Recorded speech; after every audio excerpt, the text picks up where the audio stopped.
Om Swastiastu, perkenalkan saya Kadek Louis Suryastu Adiputra dengan NIM 21160111066.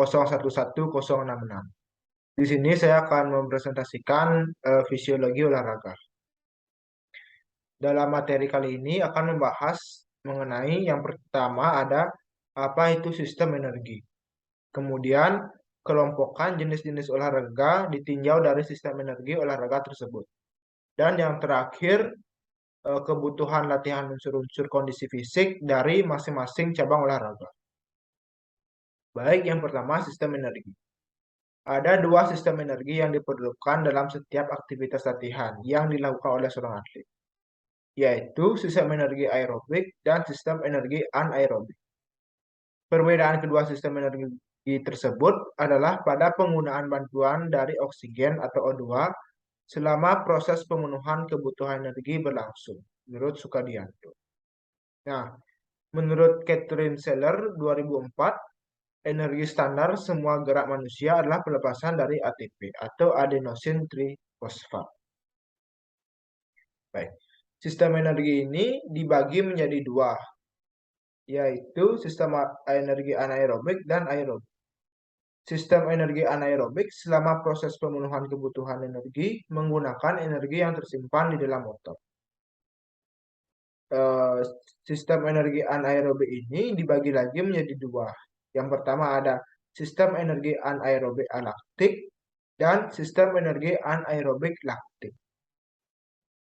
Sistem energi anaerobik alaktik disediakan oleh sistem ATP-PC, sedangkan energi anaerobik laktik disediakan oleh sistem asam laknat, menurut Bompa.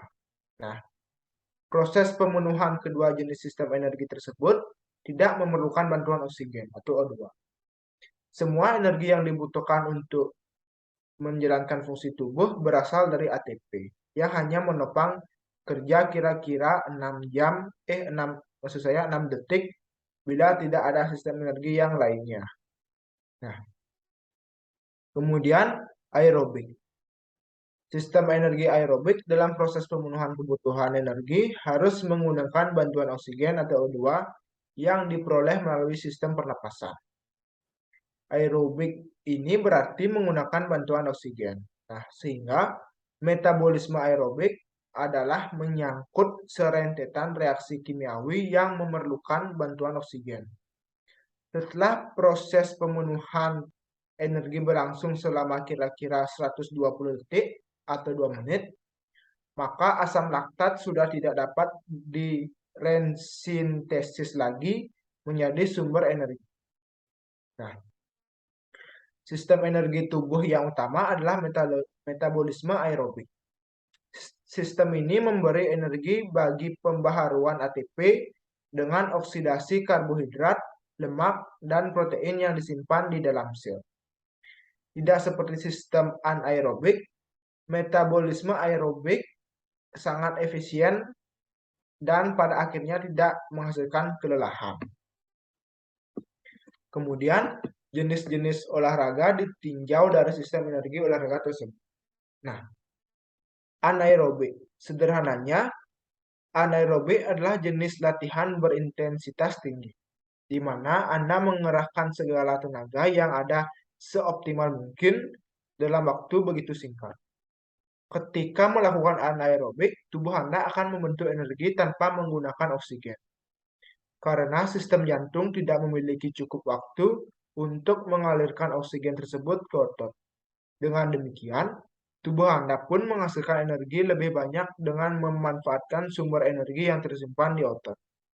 Berikut contoh olahraga yang menggunakan sistem energi anaerobik, yaitu yang pertama ada angkat beban, kemudian lompat tali, kemudian lari sprint, dan bersepeda.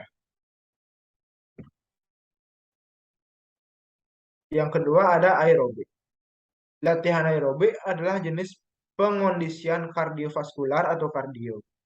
Selama pengkondisian kardiovaskular, pernapasan dan detak jantung Anda akan meningkat untuk jangka waktu yang berkelanjutan.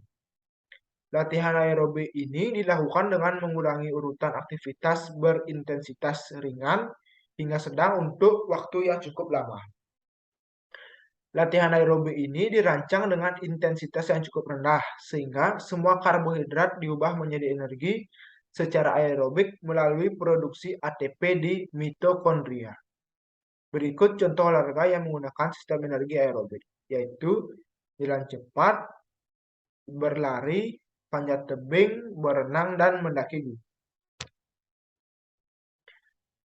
Lalu materi yang ketiga, kebutuhan latihan unsur-unsur kondisi fisik dari masing-masing cabang olahraga. Di sini saya ambil cabang olahraga sepak bola. Kondisi fisik khusus merupakan kemampuan fisik yang dikhususkan untuk suatu cabang olahraga tertentu. Setiap cabang olahraga memiliki karakteristik dan kekhususan tersendiri sehingga dibutuhkan kondisi fisik khusus.